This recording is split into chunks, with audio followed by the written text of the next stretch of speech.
Via Justiça está de volta, debatendo hoje a delação premiada, seus benefícios e seus defeitos. Nossos convidados são o juiz Wagner de Oliveira Cavalieri, do Juizado Especial de Ibirité, e o advogado Bruno César Gonçalves da Silva.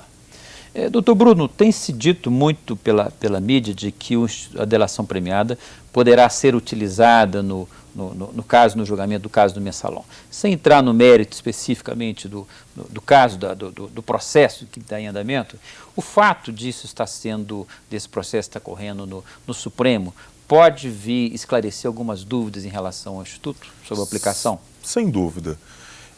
Caso a delação premiada venha a ser utilizada dentro do processo do Mensalão, eu acho que nós teremos aí um caso paradigmático que servirá de referência para a adoção desse instituto, manipulação concreta desse instituto em todos os outros processos onde ele venha a ser cogitado. Por quê?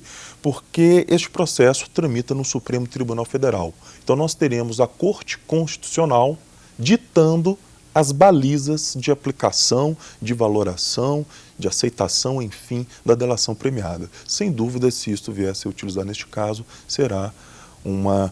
servirá como paradigma. Mas no seu entendimento, o que já está no texto da lei hoje sobre esse assunto é suficiente? Não há necessidade de nova lei, há uma necessidade de uma melhor disciplina e alguns esclarecimentos, é isso?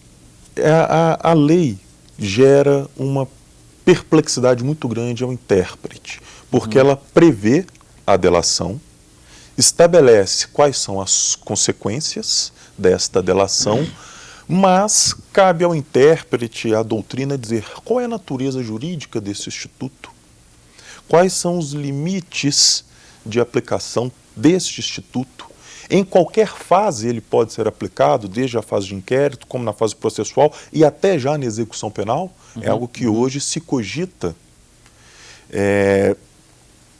Uma delação premiada resultante de um acordo entre o imputado e o Ministério Público vincula o juiz? O juiz. Ou este, dentro do seu livre convencimento motivado, pode interpretar que aquela delação não foi eficaz e, portanto, não aplica a redução da pena. Então, estas balizas, entre outras que poderiam ser suscitadas, mas essas me ocorrem agora, se definidas em um caso de repercussão como o Mensalão, sem dúvida iriam orientar as demais decisões nesse sentido. Doutor Wagner também tem esse entendimento, doutor Wagner, de que, utilizado o Instituto, poderão vir alguns clareamentos da aplicação?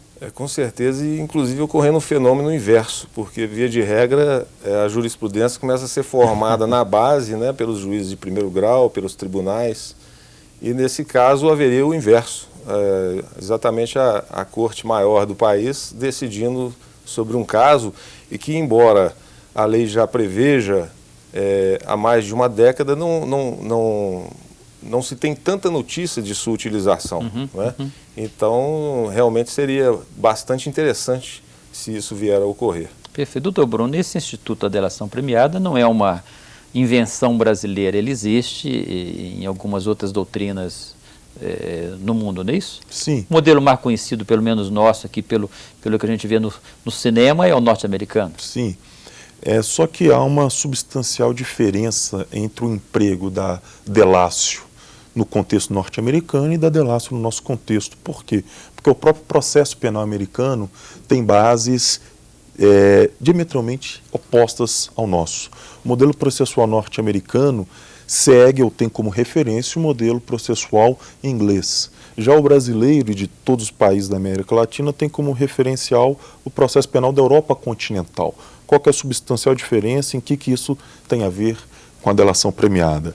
O nosso modelo processual, ele se baseia na reconstrução de um fato pretérito, de um fato delitivo, através da instrução probatória, onde a delação serviria mais como um meio para se obter elementos de prova deste fato pretérito. Então, a delação, por si só, não implicaria na resolução sumária deste processo. Você não resolve um processo não resolve com apenas com a delação. Tem-se ainda os outros meios de prova, tem-se a instrução criminal para se chegar a uma decisão onde essa delação será efetivamente valorada pelo juiz. Já no contexto norte-americano, eles abdicam da reconstrução deste fato pretérito com pressuposto para a tomada de decisões em casos penais. Perfeito. Então, havendo este acordo, ele por si só pode pôr fim ao processo a despeito da existência de outras provas. Ou seja, faz-se ali o acordo e encerra-se. Então, em linhas gerais, teríamos essa grande distinção. E por isso, no contexto norte-americano, talvez ele tenha uma maior aplicação, porque ele resolve a situação jurídica do imputado de imediato, o que no nosso contexto não acontece. Perfeito. Doutor Wagner, a gente está caminhando para o final. O senhor defende alguma alteração legislativa em relação ao Instituto? O que seria interessante é, talvez, a previsão do Instituto em uma única norma, a fim de que facilite a sua utilização pelos operadores do direito. Hoje nós temos uma dificuldade, porque a delação premiada ela vem prevista em alguns artigos espalhados pela legislação extravagante. Nós temos previsão no Código Penal, mas também temos na lei dos crimes do colarinho branco, na lei de lavagem de dinheiro e assim por diante, do crime organizado.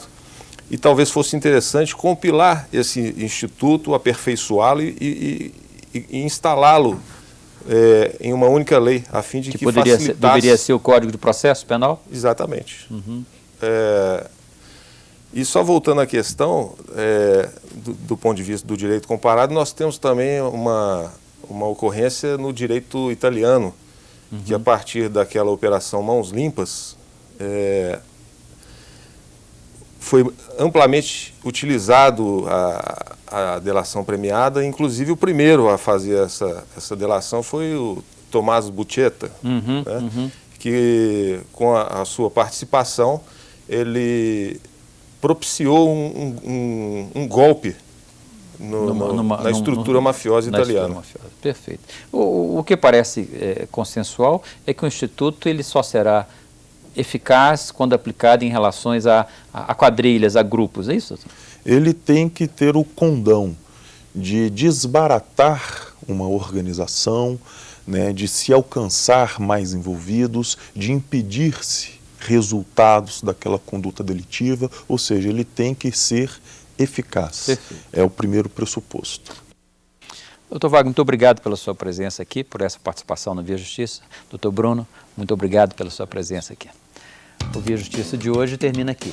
O nosso programa é uma parceria da TV Assembleia com a Associação dos Magistrados Mineiros. Lembramos que a sua participação com críticas, perguntas e comentários será sempre bem-vinda.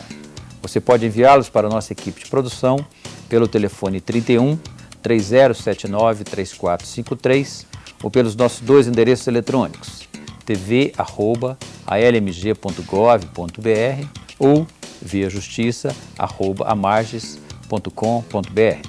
Até a próxima semana.